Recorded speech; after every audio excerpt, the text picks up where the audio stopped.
The dust swirled across the barren street as Olivia Barrett stood on the rickety porch of her weathered homestead, staring at the horizon with hollow eyes that had once sparkled with hope.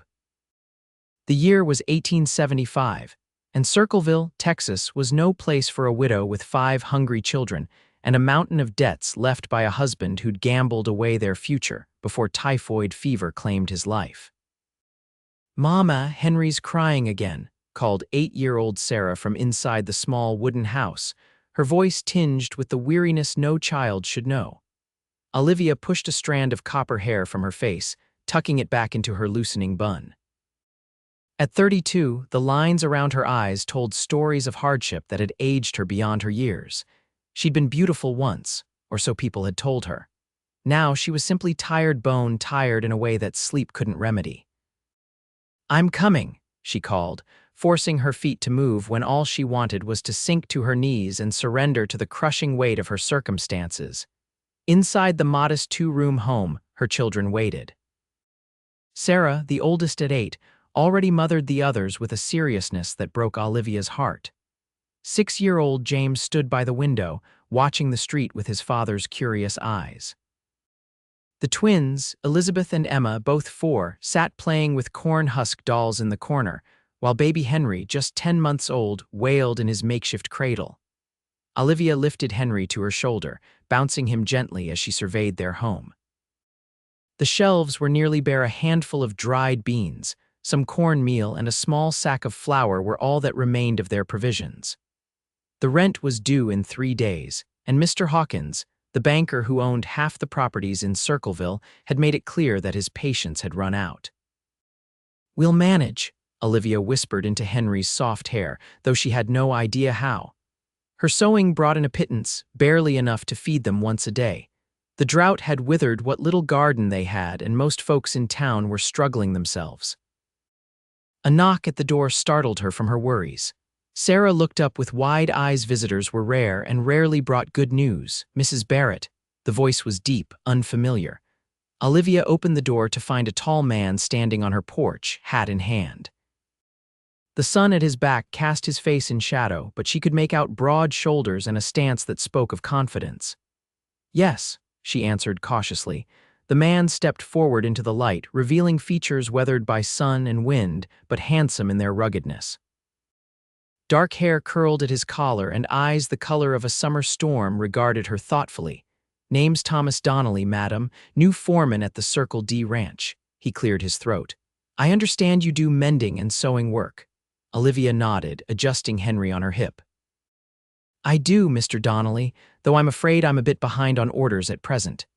Thomas Donnelly's eyes swept over the children, who had gathered curiously behind their mother's skirts before returning to Olivia's face. "No matter. I've got a dozen ranch hands who can't thread a needle to save their lives. Torn shirts, split pants, you name it. Was hoping to arrange a regular arrangement if you're amenable." Hope flickered faintly in Olivia's chest, but experience had taught her to be wary. "That's very kind, but I couldn't possibly travel out to the ranch with my children. I'd bring the mending to town weekly, madam," he interrupted gently. "And pay in advance." As if to prove his sincerity, he reached into his pocket and produced several silver dollars, more money than Olivia had seen in months. "This would cover the first batch," he said, extending his hand. "If that suits." Olivia stared at the coins, suspicion warring with desperate need. Men didn't typically offer help without expecting something in return. "Why would you do this, Mr. Donnelly? You don't know me." A ghost of a smile crossed his face. "I knew your husband, madam, not well, mind you, but enough to know he left you in a difficult position. And I believe in helping neighbors when they need it." The mention of her husband brought a flush of shame to Olivia's cheeks. Robert Barrett's reputation was well known in Circleville: charming, reckless, and utterly irresponsible with money that wasn't his to lose. "I'm not looking for charity, Mr. Donnelly. And I'm not offering it," he replied firmly. "I'm offering honest pay for honest work. The men need mending done, and you need the money. Seems straightforward enough to me." Olivia looked down at her children's expectant faces, at baby Henry drooling on her shoulder, and knew she had no choice. Pride was a luxury she couldn't afford. "Very well, Mr. Donnelly. When would you bring the first items?" Tomorrow afternoon, if that's convenient. Olivia nodded, finally accepting the coins from his outstretched hand.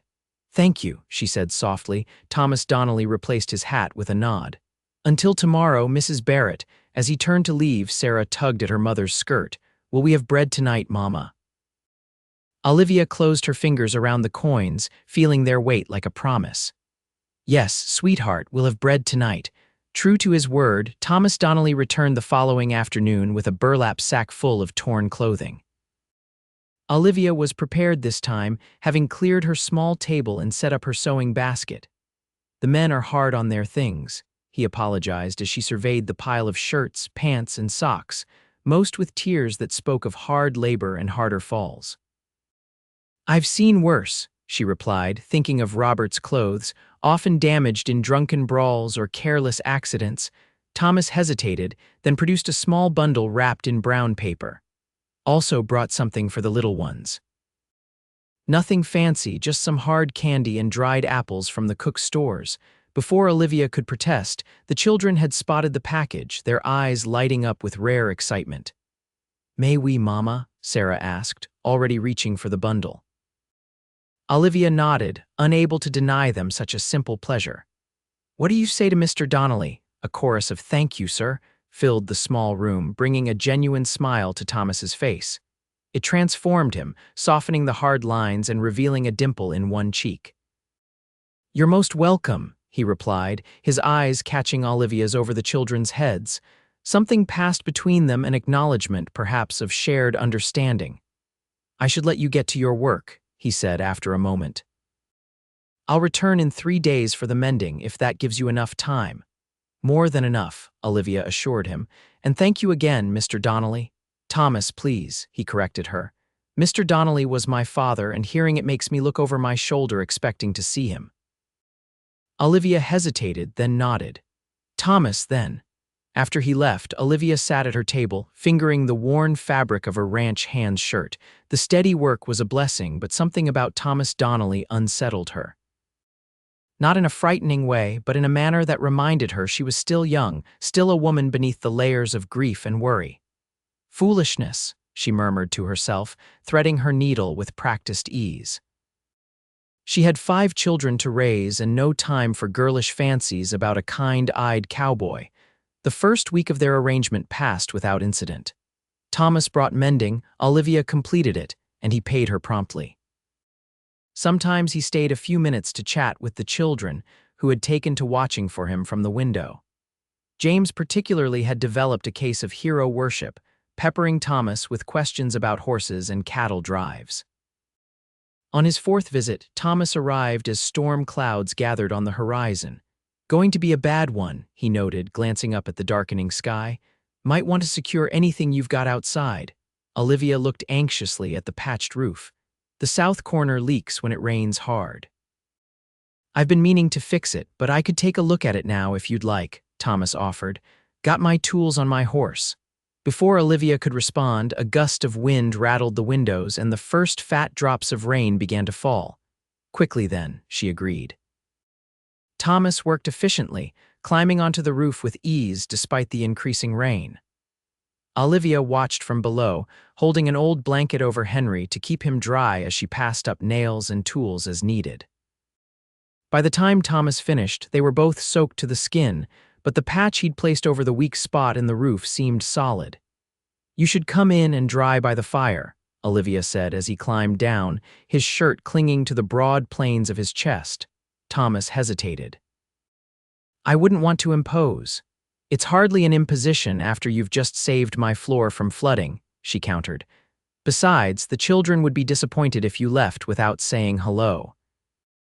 Inside, Olivia set a pot of coffee to boil while Thomas entertained the children with a story about a clever coyote. She watched him surreptitiously as she worked, noting how gentle he was with the little ones, how patient with their endless questions. It had been a long time since a man had sat at her hearth, and longer still since one had brought laughter into her home. When the rain finally let up, Thomas rose reluctantly to his feet. I should get back to the ranch before dark. Of course, Olivia said, walking him to the door. Thank you for fixing the roof. You didn't have to do that. Thomas looked down at her, his expression earnest in the fading light. "I wanted to, Mrs. Barrett." "Olivia," she corrected softly. "If I'm to call you Thomas, it seems only fair." His smile was warm, reaching all the way to his eyes. "Olivia, then. I'll see you in a few days with more mending." As she watched him ride away, Olivia felt something stir within her that she thought had died with Robert, not love, not yet, but possibility. It frightened her almost as much as it exhilarated her. That night, after the children were asleep, she stood by the window, listening to the gentle patter of rain on the newly repaired roof. For the first time in months, she allowed herself to wonder if perhaps their future might hold more than mere survival. Spring gave way to summer, and Olivia's arrangement with Thomas continued. The regular income allowed her to pay her rent on time and keep food on the table. The children grew stronger, their cheeks filling out as their diet improved. Even baby Henry, who had been sickly in his early months, began to thrive. Thomas's visits became something they all looked forward to. He never arrived empty-handed, always bringing some small treat for the children or a practical item Olivia needed but wouldn't ask for. A new handle for her broken broom, a jar of honey from the ranch's hives, a book of poems he thought she might enjoy. "You spoil them," Olivia chided one evening as she walked him to his horse after he'd stayed for supper. The summer sun lingered on the horizon, painting the dusty street in gold. "They deserve a bit of spoiling," he replied, adjusting his saddle. "They're good children. You've done well with them, especially considering," he stopped abruptly. "Especially considering their father was a drunk and a gambler," Olivia finished for him, her voice steady. They had never spoken directly of Robert before, though his ghost lingered in the edges of their conversations. Thomas looked at her, his expression serious. "That wasn't what I was going to say. I meant especially considering how hard it is to raise 5 children alone, regardless of circumstances." Olivia looked away, embarrassed by her defensiveness. "I'm sorry, I'm sensitive about Robert. People in town still talk." "Let them talk," Thomas said firmly. "What matters is now, not the past." As he mounted his horse, he added, "The ranch is having a small gathering this Saturday. Nothing fancy, just a barbecue and some music to celebrate the end of Roundup. You and the children would be welcome if you'd like to come." Olivia hesitated. They rarely ventured beyond the edges of town. Partly due to practicality, traveling with 5 children was no small undertaking, but also because she was painfully aware of the whispers that followed her in public. "I don't know, Thomas." "The baby, Cook's wife, would be happy to help with the little ones," he assured her. "And I could send a wagon for you all. The fresh air would do you good, Olivia, all of you." There was something in his eyes that made it difficult to refuse. "I'll think about it," she promised. "That's all I ask," he replied with a smile before riding away. That night, Olivia found herself standing before the cracked mirror in her bedroom, studying her reflection in the dim lamplight. The woman who stared back at her was a stranger, in some ways thinner than she had been before Robert's death, with shadows beneath her eyes that never quite faded. But there was color in her cheeks that hadn't been there months ago, and her copper hair still shone when she brushed it out. "This is foolishness," she told her reflection, turning away. Yet she found herself opening the trunk at the foot of her bed, pulling out the one good dress she had kept from better days, a simple blue cotton that brought out the color of her eyes. On Saturday morning, she surprised her children by announcing they would be attending the gathering at the Circle D Ranch. Their excitement was worth any discomfort she might feel. The wagon arrived promptly at noon, driven by a young ranch hand who tipped his hat respectfully to Olivia and helped her load the children aboard. The ride to the ranch took nearly an hour, but the children were too entranced by the changing scenery to complain. The Circle D sprawled across a verdant valley, its buildings neat and well-maintained.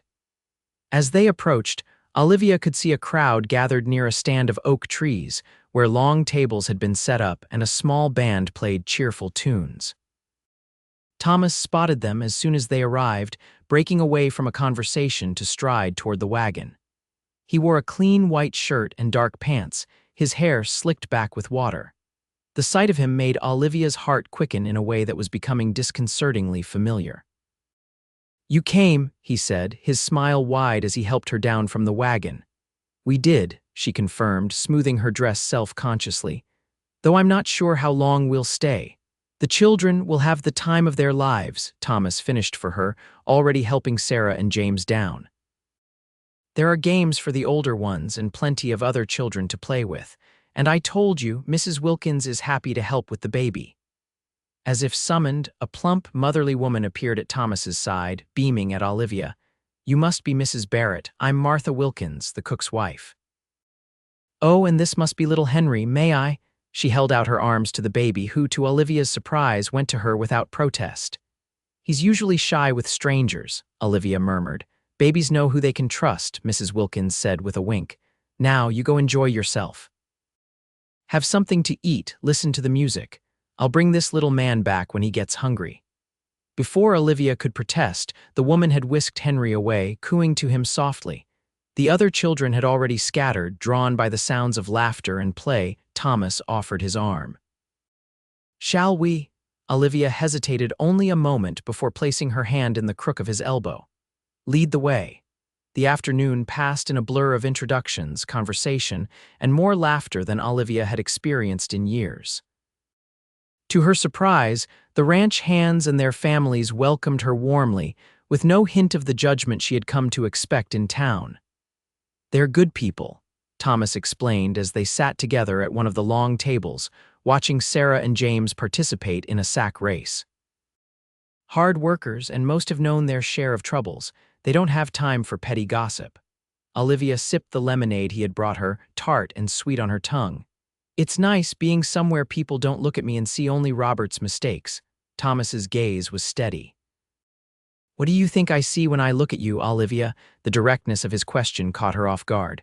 I don't know. A woman with too many responsibilities, I suppose. A burden of sorts, even if you're too kind to say so." "A burden?" Thomas shook his head, his expression serious. "No. I see a woman of extraordinary strength. I see someone who faces each day with courage, who puts her children before herself without complaint. I see beauty that has nothing to do with the color of your hair or the blue of your eyes, though those are lovely too." Olivia felt heat rise to her cheeks, unused to such forthright compliments. "Thomas, you don't have to say anything," he assured her. "I just wanted you to know that not everyone sees what you think they see. Some of us see you clearly, Olivia Barrett." Before she could respond, a commotion erupted from the direction of the children's games. James had fallen during the race and was clutching his knee, tears streaming down his face. Olivia was on her feet instantly, rushing to her son's side. The injury proved to be minor, a scraped knee that looked worse than it was, but by the time it had been cleaned and bandaged, the sun was beginning to set. "We should head back to town," Olivia said regretfully, gathering her tired children. Thomas nodded, though disappointment flickered in his eyes. "I'll drive you myself." The wagon ride back was quiet, the children drowsy from a day of excitement and fresh air. Henry slept against Olivia's chest, his small body warm and heavy with contentment.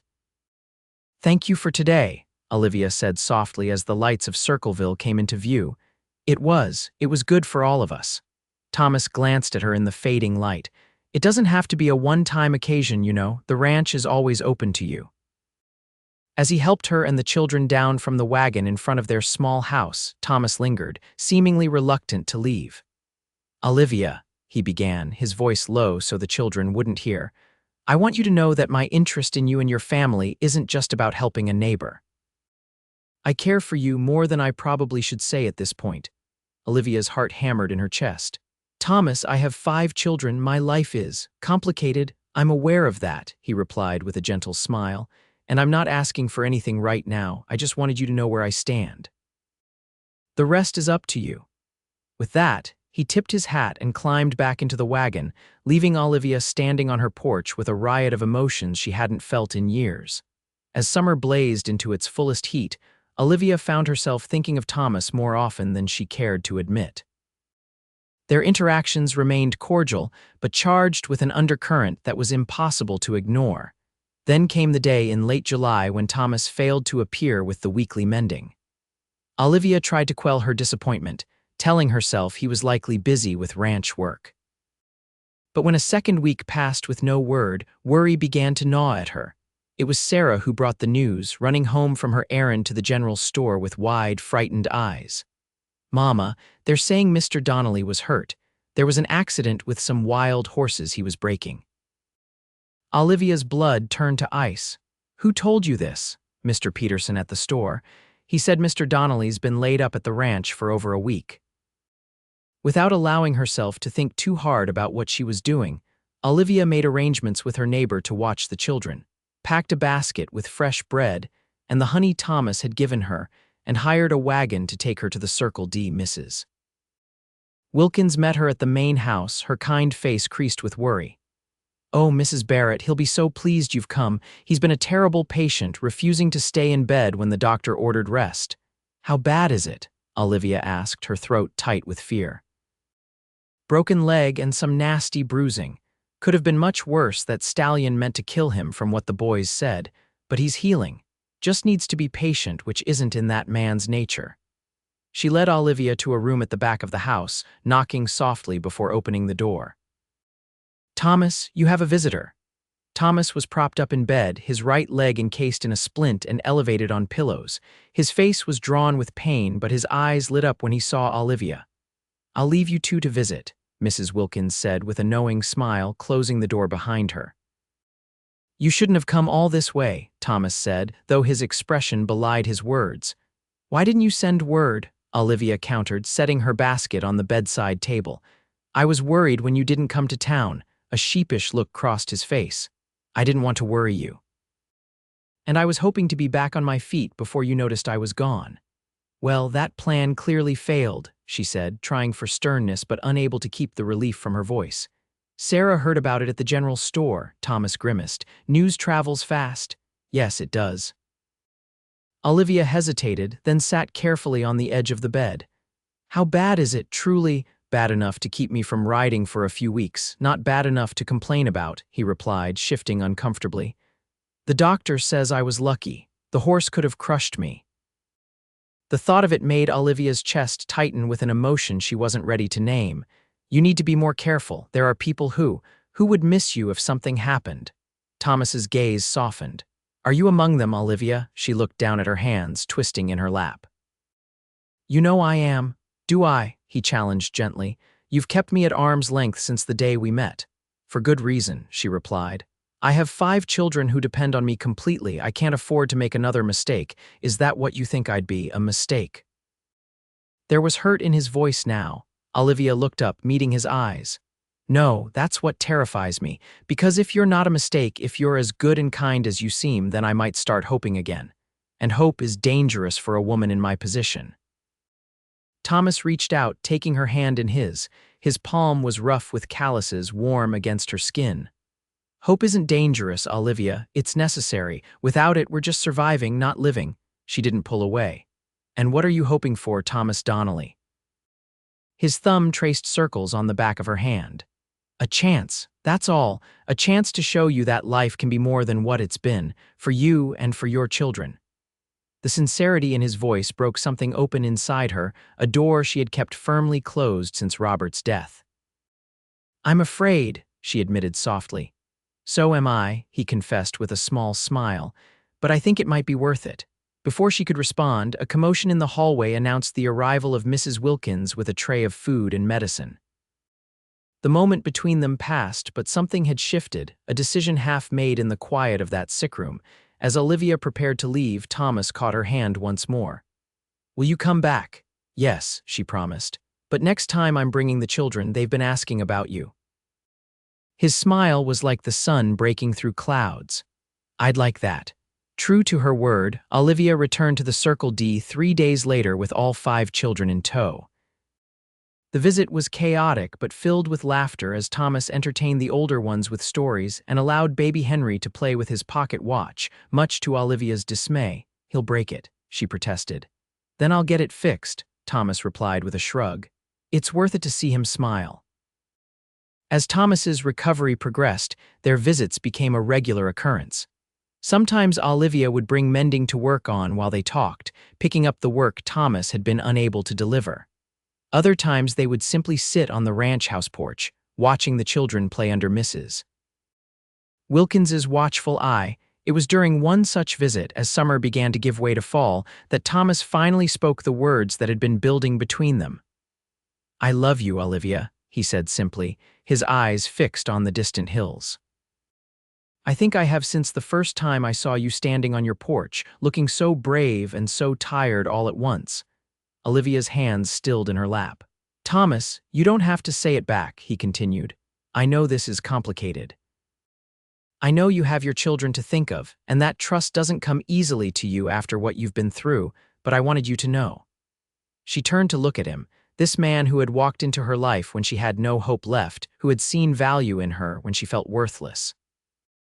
"I love you too," she said, the words feeling both terrifying and right. "I think I have for some time now." His face lit up with such joy that it nearly broke her heart. "Then will you consider what I'm about to ask?" "That depends on what it is," she replied cautiously. Thomas took her hand, his expression growing serious. "When I'm fully healed, which the doctor says will be soon, I want to court you properly. And if, after a suitable time, you'll have me, I want to marry you, Olivia. I want to be a father to your children, a partner to you in all things." Tears pricked at Olivia's eyes. "The children love me already if I'm not being presumptuous," he said with a gentle smile. "And I love them, all 5 of them, from serious Sarah to little Henry." "People will talk," she warned. "Let them," he said dismissively. "What matters is us, this family we could build together." Olivia looked across the yard where her children played, their laughter carrying on the breeze. For months she had been struggling to keep them fed, to keep a roof over their heads. The thought of sharing that burden, of having a partner who genuinely cared for them all, was almost too much to hope for. "Yes," she said finally, turning back to him. "Yes, I'll let you court me, Thomas Donnelly." His smile was worth every moment of doubt she had endured. True to his word, once Thomas was able to ride again, he began a proper courtship. He took Olivia to church on Sundays, her children arrayed around them like a colorful entourage. He brought her flowers from the wild meadows near the ranch, books he thought she might enjoy, and once, a silver hairpin that must have cost him more than he should have spent. The people of Circleville watched with interest as the handsome foreman of the Circle D Ranch wooed the widow Barrett. Some approved, seeing it as a practical solution for a woman with too many children and too little money. Others whispered that Thomas must be taking advantage somehow, that no man would willingly take on another man's 5 offspring without ulterior motives. Olivia did her best to ignore the talk, focusing instead on the joy that had entered her life. For the first time since Robert's death, perhaps, even before that, she found herself looking forward to each day rather than merely enduring it. As autumn painted the Texas landscape in gold and crimson, Thomas invited Olivia and the children for a picnic by the creek that ran through the Circle D property. The day was perfect, the air crisp but not cold, the sun warm on their faces. After they had eaten, Thomas suggested a walk, just the 2 of them, while Mrs. Wilkins watched the children. Olivia agreed, and they strolled along the creek bank, their hands occasionally brushing in a way that sent shivers up her arm. "I've been thinking," Thomas said as they reached a bend in the creek where a massive oak spread its branches over the water, "about us, about the future."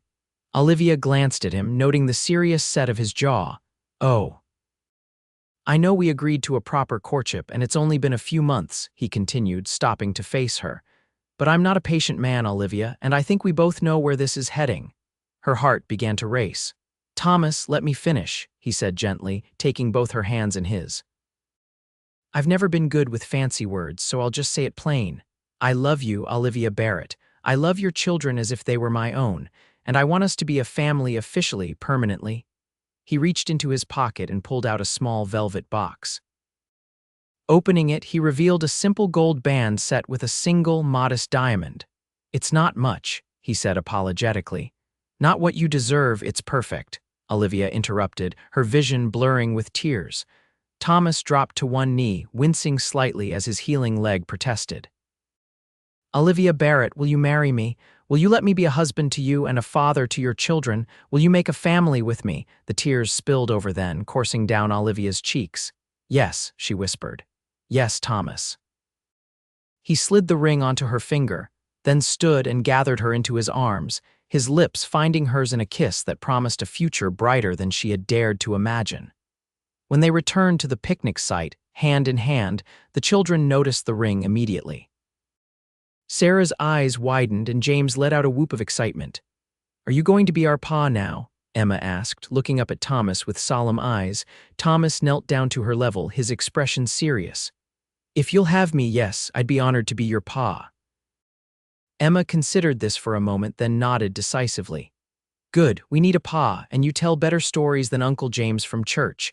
Thomas laughed, scooping her up in his arms. "Is that your only requirement, good stories?"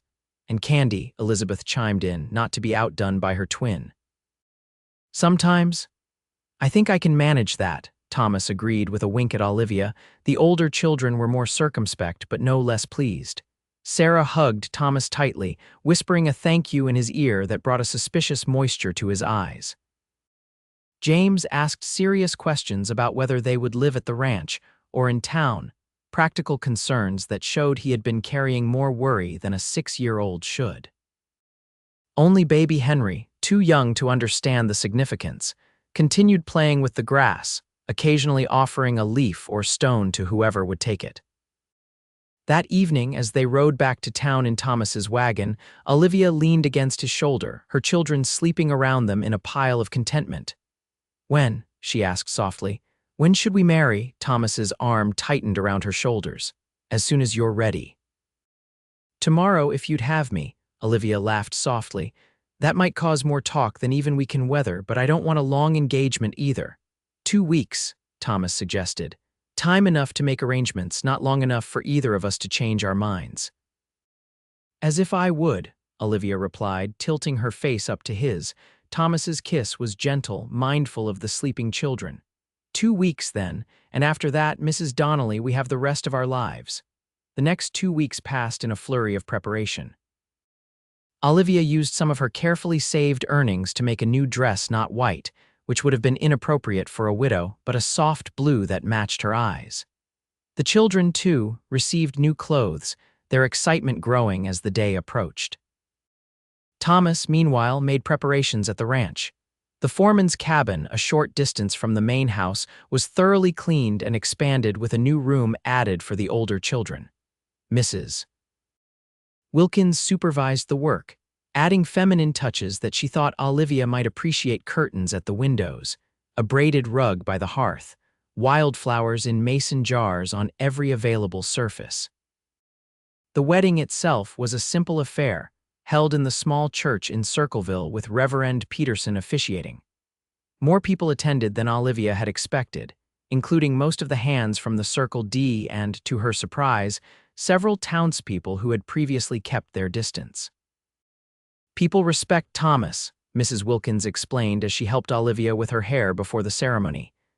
"And they respect that he chose you despite what some might consider complications." "You mean my 5 children and empty bank account," Olivia said wryly. Mrs. Wilkins snorted. "I mean the gossip about your late husband. God rest his soul. Thomas doesn't give a fig about the children or money. Anyone with eyes can see he adores those little ones, and he makes a good living at the ranch." Olivia looked at herself in the mirror, hardly recognizing the woman who looked back at her. Gone was the desperate widow, replaced by a bride with flushed cheeks and bright eyes. "I never thought I'd have this again," she admitted softly. "A chance at happiness, Mrs. Wilkins squeezed her shoulder. "You deserve it, my dear, and so does he." The ceremony itself passed in a blur.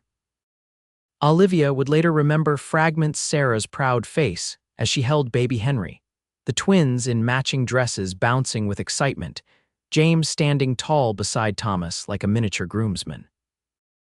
But most of all, she would remember Thomas's face as she walked down the aisle toward him, the naked adoration in his eyes making her feel beautiful in a way she hadn't in years.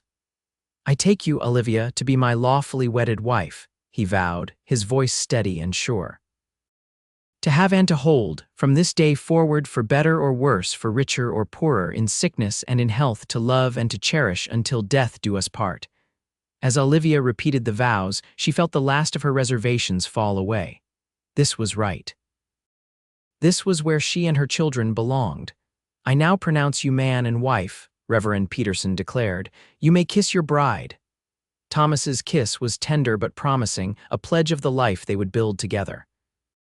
When they turned to face their guests, Olivia saw only smiling faces, any judgment or disapproval swept away by the obvious joy of the newly formed family. The reception was held at the Circle D, a celebration that lasted well into the evening with food, music, and more laughter than Olivia had heard in one place. The children danced and played, eventually falling asleep in various corners of the ranch house while the adults continued their merrymaking.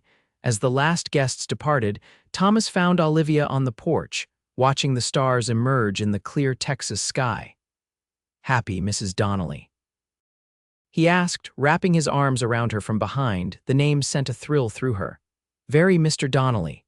The children are all asleep in the big house," he informed her. "Mrs. Wilkins said she'll keep an eye on them tonight." Olivia turned in his arms, a blush heating her cheeks. "That's thoughtful of her." Thomas's smile was both tender and heated. "I thought we might want some privacy for our first night as husband and wife." He led her to the foreman's cabin, their new home which had been transformed in her absence. Candles flickered on every surface, and someone had scattered wildflower petals across the handmade quilt on the bed. "Mrs. Wilkins again?" Olivia asked, laughing softly. "She's a romantic at heart," Thomas admitted, "though I drew the line at her staying to help you prepare for bed. I thought I might like that honor myself." His eyes darkened as he stepped toward her, and Olivia felt a flutter of anticipation mixed with a touch of nervousness. It had been a long time since she had been with a man, and her body had changed after 5 children. As if sensing her thoughts, Thomas cupped her face in his hands. "You are beautiful, Olivia. Every inch of you is precious to me." His kiss was different from those they had shared before, deeper, more urgent. Olivia responded in kind, allowing herself to feel the desire she had kept carefully banked during their courtship. Thomas's hands were gentle as he helped her out of her wedding dress, his touch reverent. "I've dreamed of this," he murmured against her skin, "of having you as my wife in every way." "Show me," Olivia whispered, her last inhibitions falling away, and he did, with a tenderness that brought tears to her eyes and a passion that left her breathless. In his arms, Olivia found not just physical pleasure but a sense of coming home, of belonging completely to someone who cherished her as she was. Afterward, lying in the circle of his arms with the moonlight streaming through the window, Olivia felt a contentment she had nearly forgotten was possible. "What are you thinking?" Thomas asked, his fingers tracing lazy patterns on her bare shoulder. "That I'm happy," she replied simply. "Truly happy for the first time in a very long time." Thomas pressed a kiss to her temple. "That's all I want, to make you and the children happy." "You already have," she assured him, snuggling closer. "More than I ever thought possible." The next morning, they were awakened by a pounding on the door and the sound of children's voices calling eagerly for them. Thomas groaned good-naturedly, burying his face in Olivia's hair. "And so begins our life as parents of 5, he mumbled, though there was laughter in his voice. Olivia kissed him quickly before rising to dress. "You knew what you were signing up for, Cowboy." "That I did," he agreed, watching her with admiring eyes, "and I wouldn't change a thing." The transition to life at the Circle D was smoother than Olivia had dared to hope.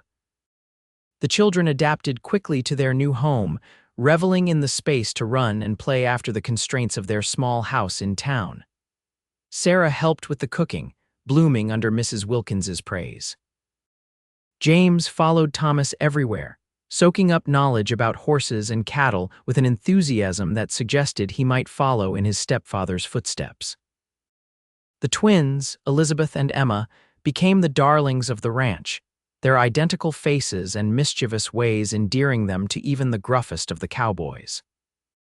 And baby Henry, now toddling everywhere, was passed from admiring arms to admiring arms, growing sturdy and strong under the collective care of the ranch community. For Olivia, the adjustment was more complex. After years of struggling alone, having help and support felt almost unnatural. She found herself taking on too much, unwilling to appear dependent or ungrateful. It was Thomas who finally confronted her about it, one evening after the children were asleep. "You don't have to prove anything, you know," he said gently. "Not to me, not to anyone here." Olivia looked up from the mending she was doing by lamplight, not because she had to anymore, but because the habit was ingrained. "What do you mean?" "I mean you're working yourself to exhaustion, taking on every task as if your place here depends on it." Thomas sat beside her, taking the sewing from her hands. "It doesn't. You belong here because I love you, because we're a family, not because of what you can do." Tears pricked at Olivia's eyes. "I don't know how to be any other way. For so long, my value was in what I could manage, how I could stretch a penny, how many shirts I could mend in a day." "I know," Thomas said, pulling her into his arms, "and I admire that strength more than I can say, but you don't have to carry everything alone anymore. That's what marriage means, sharing the load." Slowly, Olivia learned to accept help, to delegate tasks, to take moments for herself. She found joy in riding across the ranch with Thomas, in reading to the children by the fire, in simple pleasures that had once seemed like unattainable luxuries. As winter settled over the Texas plains, the Donnelly household prepared for their first Christmas together. Thomas surprised them all by bringing home a pine tree, something Olivia had never been able to afford in previous years.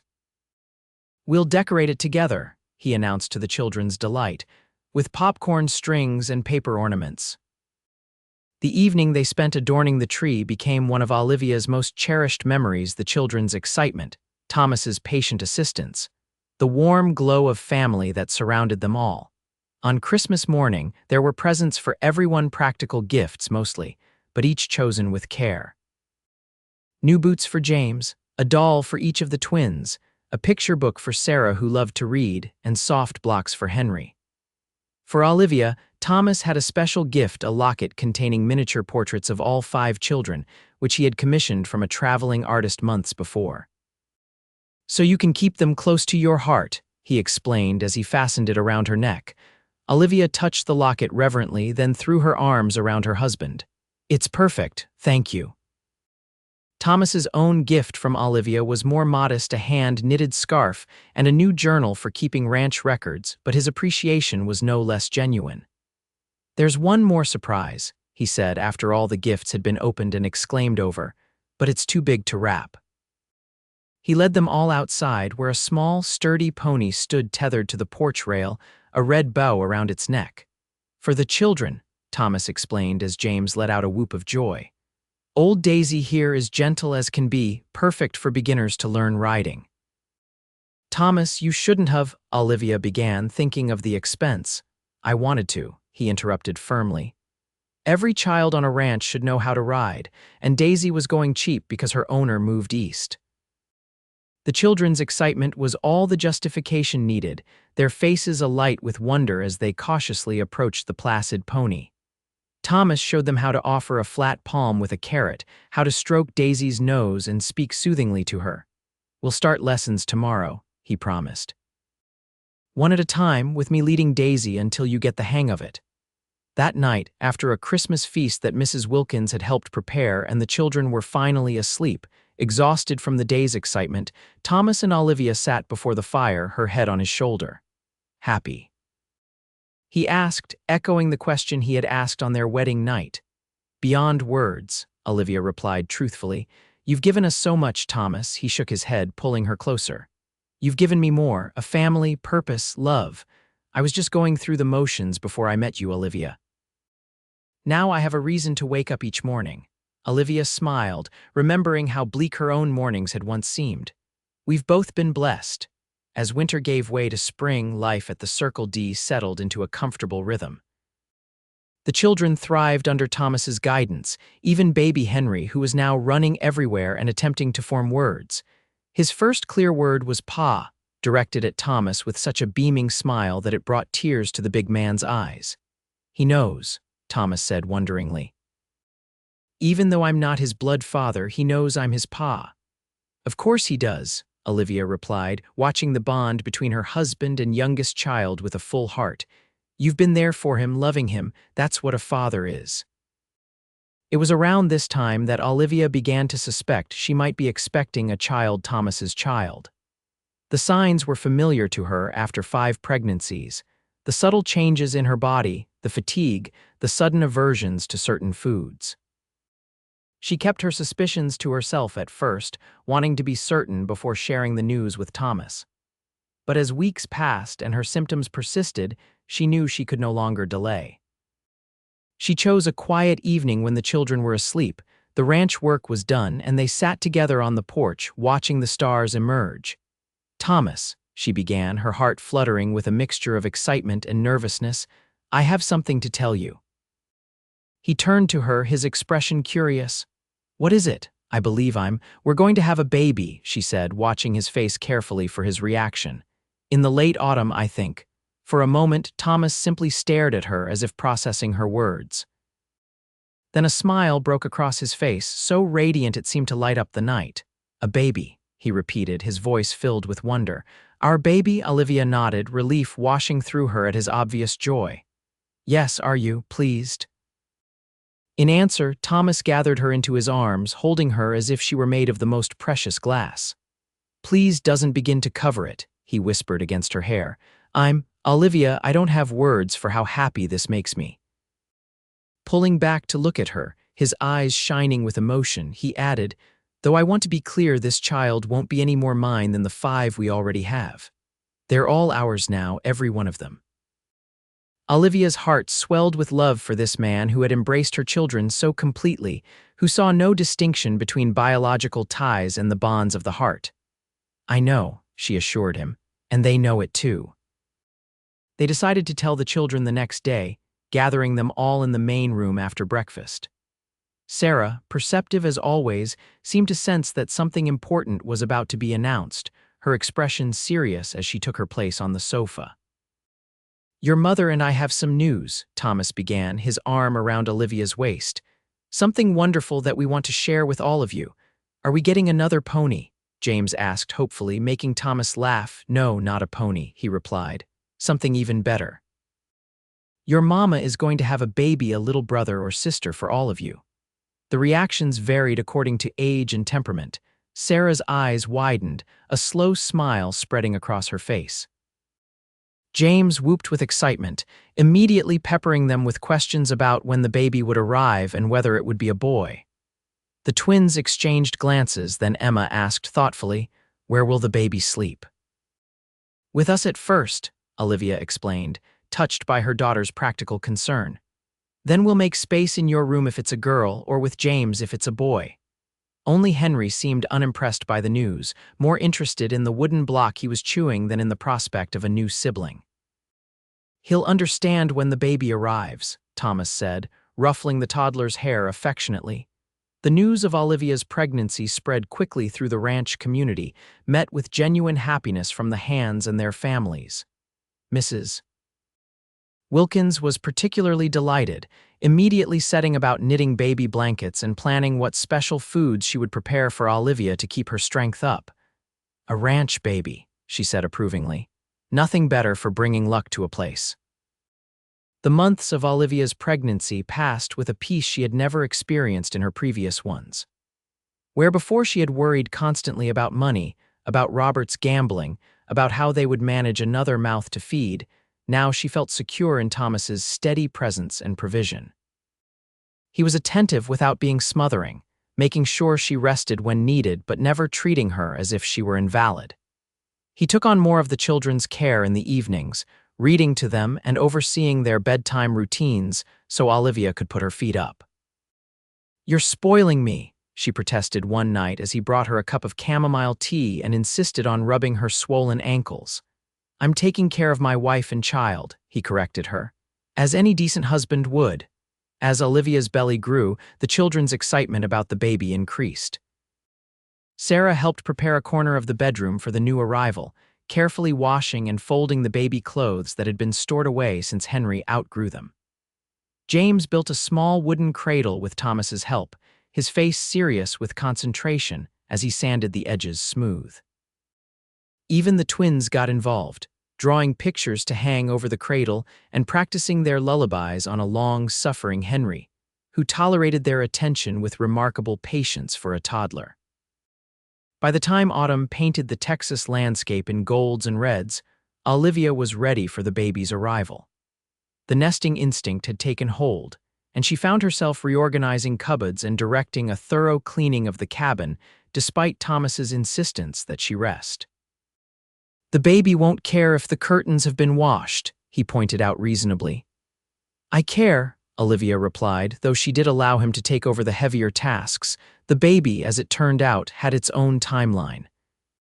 A week passed when Olivia had calculated she should deliver. She was still waiting, increasingly uncomfortable and restless.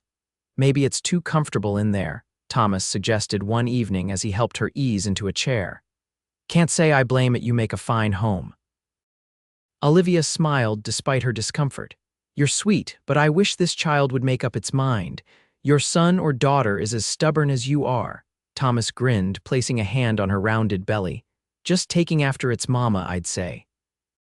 That night, as an autumn storm rolled across the plains, Olivia woke to the unmistakable grip of labor pains. She had been through this enough times to know that this was no false alarm. "Thomas," she whispered, shaking her sleeping husband, "it's time." He was instantly alert, years of responding to nighttime emergencies on the ranch serving him well. "I'll send one of the boys for the midwife," he said, already pulling on his clothes, "and get Mrs. Wilkins to come sit with the children." Olivia nodded, breathing through another contraction. "Don't be long," she requested, a hint of vulnerability in her voice. Thomas paused in his rush to lean down and kiss her forehead. "Wild horses couldn't keep me away," he promised. True to his word, Thomas returned quickly with Mrs. Wilkins, who immediately took charge with the efficiency of a woman who had assisted at many births. The midwife arrived soon after, and the women set about preparing for the delivery while Thomas was dispatched to keep water boiling and the other children calm. The labor progressed steadily, and as dawn broke over the ranch, the sound of a newborn's cry filled the cabin. Olivia, exhausted but triumphant, looked down at the red-faced infant the midwife placed in her arms. "A boy," the woman announced, "strong and healthy from the sound of him." Tears filled Olivia's eyes as she counted tiny fingers and toes, marveling at the perfect little person she and Thomas had created. When Thomas was finally allowed in, his face reflected the same wonder she felt. "He's beautiful," he whispered, sitting carefully on the edge of the bed and reaching out to stroke the baby's cheek with one finger. "Just like his mother." Olivia smiled up at him, her heart so full it felt like it might burst. "What shall we call him?" They had discussed names but had never settled on one, wanting to meet their child first. Thomas studied the baby's face for a long moment. "What about William, after my father, William Thomas Donnelly?" "William," Olivia repeated softly, testing the name. The baby squirmed slightly, as if in response. "I think he approves." Later that morning, after Olivia had rested, the other children were allowed in to meet their new brother. They filed in quietly, awed by the tiny bundle in their mother's arms. "He's so small," James observed, peering closely at William's face. "You were that small once," Olivia told him with a smile. "All of you were." Sarah reached out hesitantly to touch the baby's hand, her expression softening when William's fingers reflexively curled around hers. "Hello, William," she whispered. "I'm your big sister." The twins crowded close, identical expressions of fascination on their faces. "Can I hold him?" Emma asked. "Me too," Elizabeth chimed in immediately. "When he's a bit bigger," Thomas promised. "For now, just looking his best." Henry, now nearly 2, was the most curious of all, climbing onto the bed to get a better look at the newcomer. "Baby?" he asked, pointing at William. "Yes, Henry, that's your baby brother," Olivia confirmed. "His name is William." Henry considered this, then patted the bundle gently. "My baby," he declared with the assurance of a toddler. Thomas laughed, lifting Henry onto his lap. "That's right, he's your baby brother, and you're a big brother now, just like James." The pride that filled Henry's face at these words was priceless, and Olivia exchanged a loving glance with Thomas over the children's heads. This was their family now, 6 children strong, bound together, not just by blood, but by love and choice. The first months with William passed in a blur of feedings, diaper changes, and sleepless nights. But unlike her experience with her previous newborns, Olivia had helped this time. Thomas took turns walking the floor with William when he was colicky, changed diapers without complaint, and made sure Olivia got rest whenever possible. The older children helped too, in ways appropriate to their ages. Sarah became especially adept at soothing William when he fussed, singing softly to him or telling him stories in her gentle voice. James made it his mission to protect his baby brother from any perceived threat, standing guard by the cradle with solemn dedication. Even the twins and Henry did their part, fetching clean diapers or entertaining William with faces and noises that often produced his first smiles.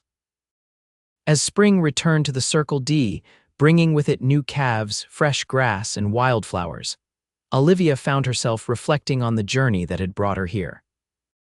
Just 2 years earlier, she had been standing on the porch of a dilapidated house in Circleville, wondering how she would feed her children for another day. Now she sat on the porch of a home filled with love, watching Thomas teach James and the twins how to fly a kite in the meadow nearby, baby William sleeping peacefully against her chest. The sound of approaching hoofbeats drew her attention, and she looked up to see one of the ranch hands riding toward the house. It was young Billy Parker, barely 17 but already a skilled horseman. "Mrs. Donnelly," he called as he reined in his mount, "Mr. Donnelly asked me to fetch you. Says there's something he wants to show you and the children down by the South Creek." Curiosity piqued, Olivia nodded. "Thank you, Billy, we'll head that way now." Gathering the children, she placed William in the sling she had fashioned to carry him while keeping her hands free, and they set off toward the South Creek. It was a pleasant walk on the spring day, with Sarah pointing out wildflowers to Henry and the twins racing ahead, then running back to report what they had seen. As they approached the creek, Olivia spotted Thomas standing beside a large oak tree, something covered with a tarp on the ground beside him. His face lit up when he saw them coming, and he waved enthusiastically. "What's this about?" Olivia asked as they reached him, a smile playing at her lips. Thomas had a fondness for surprises that had initially disconcerted her but which she had come to enjoy. "A project I've been working on," he replied, bending to kiss her quickly before greeting each child in turn, "for all of us." With a flourish, he pulled away the tarp to reveal a wooden swing, sturdy ropes attached to a thick branch of the oak tree. "A swing," the twins exclaimed in unison, their eyes wide with excitement. "Not just any swing," Thomas corrected, patting the smooth wooden seat. "This is the first part of what's going to be a special place for our family. I'm thinking a picnic table over there," he pointed to a level spot nearby, "and maybe a small fishing dock at that bend in the creek." Olivia looked at him, touched by the thoughtfulness of his plan. "A family spot," she said softly. "Exactly," Thomas confirmed, his eyes warm as they met hers. "Somewhere we can come together, away from the work of the ranch, just to be together." The children were already clamoring to try the swing, and Thomas obliged, helping first James and then the twins to take turns swinging high above the creek bank, their laughter carrying on the spring breeze. As Olivia watched, William stirred against her chest, his blue eyes so like Thomas's blinking open to take in the scene. "Look, William," she murmured, "your papa built us a special place. One day you'll be big enough to swing too." The baby made a gurgling sound that might have been approval, his tiny hand closing around a strand of Olivia's hair that had escaped its pins.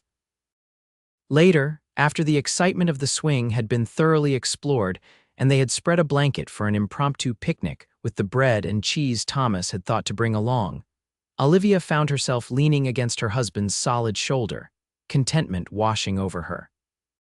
"What are you thinking about?" Thomas asked, his arm around her waist, their children playing nearby in the dappled shade of the oak. "About how far we've come," she replied honestly. 2 years ago I had no hope left. I didn't know how we would survive another month, let alone build a future." Thomas's arm tightened around her. "I remember the first time I saw you," he said softly, "standing on that porch in town, looking so brave even though I could see how tired you were.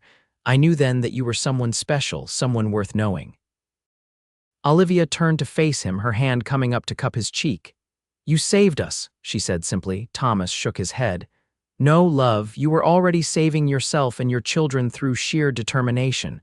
I just offered a helping hand." More than that, Olivia insisted. You offered us a home, a family. You looked at a widow with 5 children and saw possibility instead of burden. Best decision I ever made, Thomas replied, his voice husky with emotion.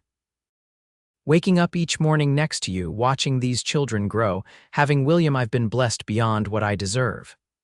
Olivia leaned in to kiss him, a gesture that still sent warmth spreading through her body even after months of marriage. We've all been blessed, she whispered against his lips. A shriek of laughter from the twins broke the moment, and they turned to see Elizabeth pushing Emma on the swing, perhaps a bit more enthusiastically than was strictly safe. Gently, girls. Thomas called, though his tone was more amused than scolding.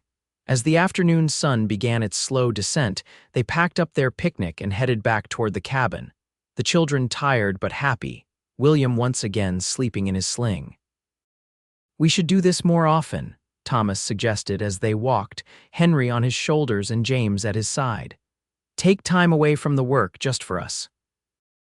Olivia nodded, thinking how different this was from her first marriage, where Robert had spent little time with the children and even less with her, preferring the companionship of cards and whiskey.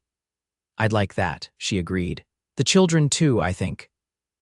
That evening, after the children were bathed and settled for the night, Olivia and Thomas sat on their porch, watching the stars emerge in the vast Texas sky.